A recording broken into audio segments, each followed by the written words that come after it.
గౌరవం, స్నేహం, ప్రేమ ఇవి భిక్షగా అడుక్కుంటే వచ్చేవి కావు. మనల్ని మెచ్చి వాటంతట అవే మన దగ్గరికి రావాలి. అప్పుడే మనకు విలువ.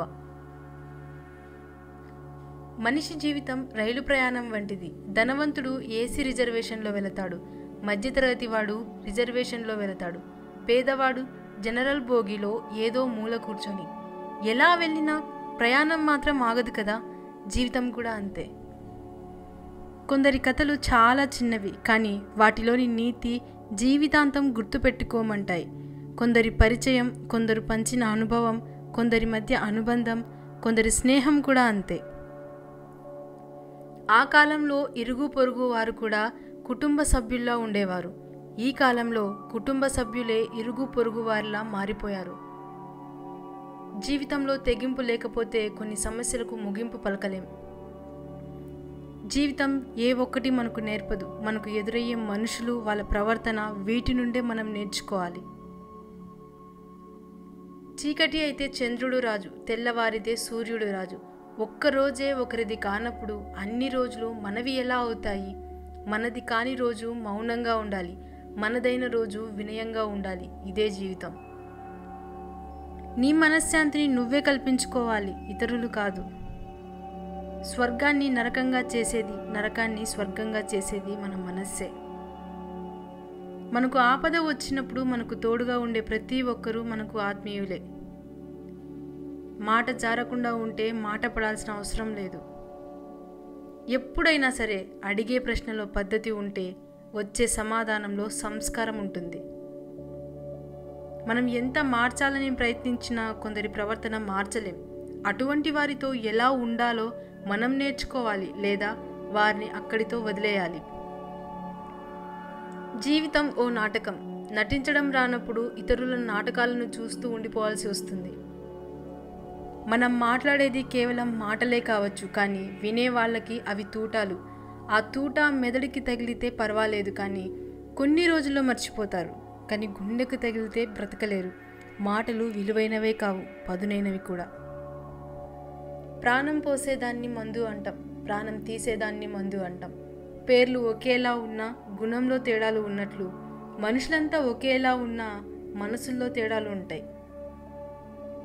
ఒకరి కష్టం తెలియాలంటే వాళ్ళు చేసే పనిని చేయడానికి ప్రయత్నించు. అందులోని కష్టం నీకు పూర్తిగా అర్థమవుతుంది. మోసం చేయాలనుకున్నవాడు మంచితనం నటిస్తాడు, వంచాలి అనుకున్నవాడు వినయం నటిస్తాడు. కానీ నిజాయితీగా ప్రేమించేవాడు పొగరుగానే ఉంటాడు, నీకు నచ్చినా నచ్చకపోయినా. అపజయాలు కలిగినప్పుడు ఆత్మ పరిశీలన చేసుకొని లోపం ఎక్కడ జరిగిందో తెలుసుకోవాలి.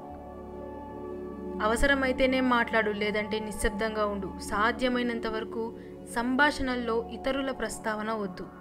ఉత్తమ సంభాషణలు సిద్ధాంతాల చుట్టూ తిరుగుతాయి. నీచమైన సంభాషణలు వ్యక్తుల చుట్టూ తారాట్లాడతాయి. భయం సుత్తి లాంటిది, గెలుపు ద్వారాలకు మేకులు వేసి కొట్టేస్తుంది. టెన్షన్ విషం లాంటిది, గెలుపును చంపేస్తుంది. ధనాన్ని చూసి దరిచేరే బంధువులు, అందాన్ని చూసి కలిగే ప్రేమ, అవసరం కోసం కలుపుకునే స్నేహం ఎన్నటికీ శాశ్వతం కావు.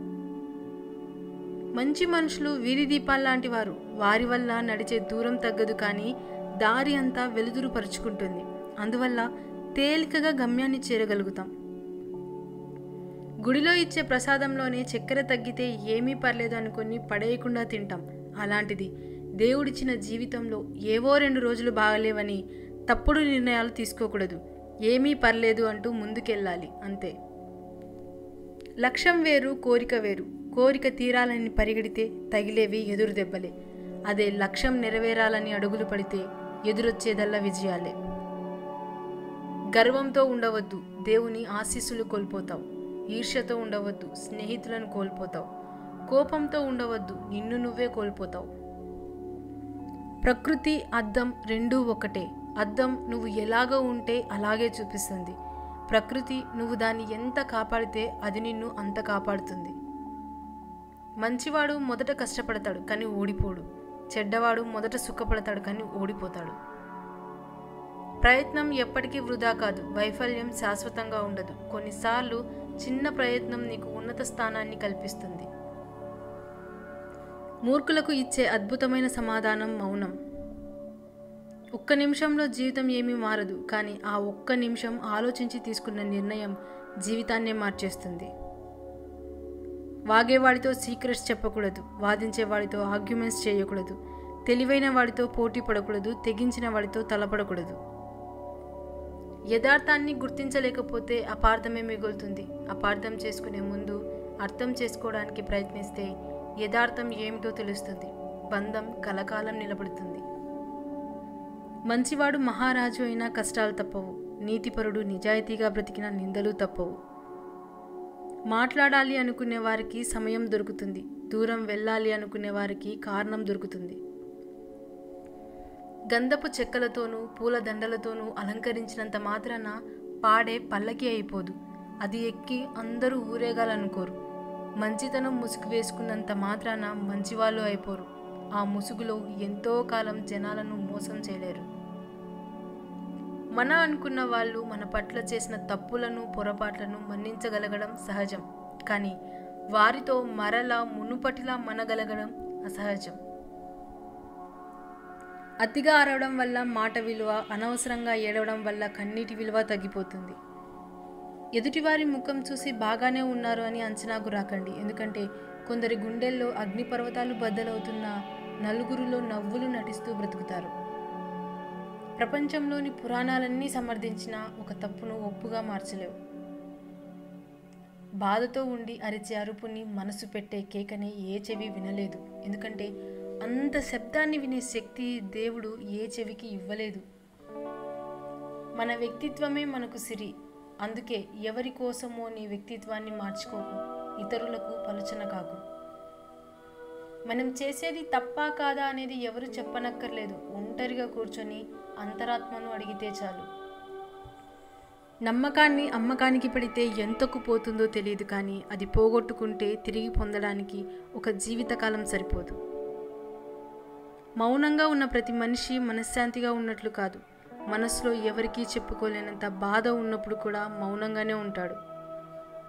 నిన్ను వెతుక్కుంటూ వచ్చినప్పుడు నువ్వు వదులుకుంటే తర్వాత నువ్వు వెతుక్కుంటూ వెళ్ళినా అది నీకు దొరకదు. అది వస్తువైనా మనిషి అయినా. అద్దం చూసుకుంటే మనకు మనమే కనిపిస్తాం. అర్థం చేసుకుంటే ప్రతి మనిషిలో మనమే కనిపిస్తాం. తప్పు చేసి కూడా నిజాయితీ పరులుగా చెలామణి అవుతున్న వారికంటే ఏ తప్పు చేయకపోయినా నిజాయితీ నిరూపించుకోలేక తప్పుడు మనుషులుగా ముద్రపడే వాళ్ళే ఎక్కువ ఈ కలియుగంలో. మన నోట్లోకి పోయే ఆహారం ఎంత రుచిగా ఉండాలో మన నోటి నుంచి వచ్చే మాటలు కూడా అంతే రుచిగా ఉండాలి. అప్పుడే బంధాలు, స్నేహాలు బలపడతాయి. అవకాశం రాకపోవడం దురదృష్టం. వచ్చిన అవకాశాన్ని సద్వినియోగం చేసుకోలేకపోవడం నిర్లక్ష్యం. అవకాశాన్ని సరిగ్గా వాడుకోవడం ఇంకితం. లేని అవకాశాన్ని సృష్టించుకోవడం తెలివి. నిన్న నవ్విన వాళ్ళు నిన్ను అవకాశం అడగడం విజయం. నీకు అవకాశం ఇచ్చిన వాళ్ళని తల దించుకునేలా చేయడం ఓటమి. ఉన్నన్ని రోజులు సంతోషంగా ఉంటే అదే ఐశ్వర్యం. ఐస్ క్రీమ్ తిన్నా కరిగిపోతుంది, తినకపోయినా కరిగిపోతుంది. జీవితం కూడా అంతే. ఎంజాయ్ చేసినా కరిగిపోతుంది, చేయకపోయినా కరిగిపోతుంది. తర్వాత స్వర్గం నరకం అంటావా? అవి ఉన్నాయో లేవో కూడా ఎవరికీ తెలియదు. బాధ్యతలు బరువుగా భావించే వారికి బంధాలు అరువుగానే కనిపిస్తాయి. విజయం గొప్పది కాదు, సాధించినవాడు గొప్ప. బాధపడడం గొప్ప కాదు, బాధను తట్టుకునేవాడే గొప్ప. బాంధవ్యాలు గొప్ప కాదు, వాటిని నిలబెట్టుకున్నవాడే గొప్ప. నువ్వు నీ సొంత కాళ్ళపై నిలబడి ఉన్న ఇతరులను గౌరవించడం కూడా కొంచెం నేర్చుకో. ఎందుకంటే నువ్వు మరణించిన తర్వాత శ్మశానానికి నీ సొంత కాళ్ళతో చేరుకోలేవు కదా. జీవితం నీకు విజయాన్ని ఇవ్వదు, కేవలం అవకాశాలను మాత్రమే ఇస్తుంది. అవకాశాలను విజయాలుగా మార్చుకునే శక్తి కేవలం నీ చేతుల్లోనే ఉంటుంది. విలువను నిలబెట్టుకోలేని గెలుపు కూడా అవమానమే. విలువను నిలబెట్టుకోవడానికి ఓడిపోయినా గౌరవమే. ఎందుకంటే విజేతగా నిలబడిన వాడికంటే మాట మీద నిలబడినోడికే మర్యాద ఎక్కువ. అతిథి ఇంటికి వస్తున్నాడని తెలిసిన వెంటనే ఇల్లు సర్ది శుభ్రంగా ఉంచుతాం. అలాంటిది భగవంతుడిని మన మనసులో ఉంచుకోవాలంటే మన మనసు ఇంకెంత శుభ్రంగా ఉండాలి. సంతోషం నేర్పలేని ఎన్నో విషయాలు కన్నీళ్లు నేర్పుతాయి. గెలుపు నేర్పలేని ఎన్నో పాఠాలు ఓటమి నేర్పుతుంది. స్నేహం నేర్పలేని ఎన్నో జాగ్రత్తలు మోసం నేర్పుతుంది. అందుకే అంటారేమో ఏది జరిగినా మన మంచికే అని. అణకువ లేకపోతే అందం కూడా అసహ్యంగా కనిపిస్తుంది. మనిషికి అందం కంటే అణకువే మరింత అందాన్ని ఇస్తుంది.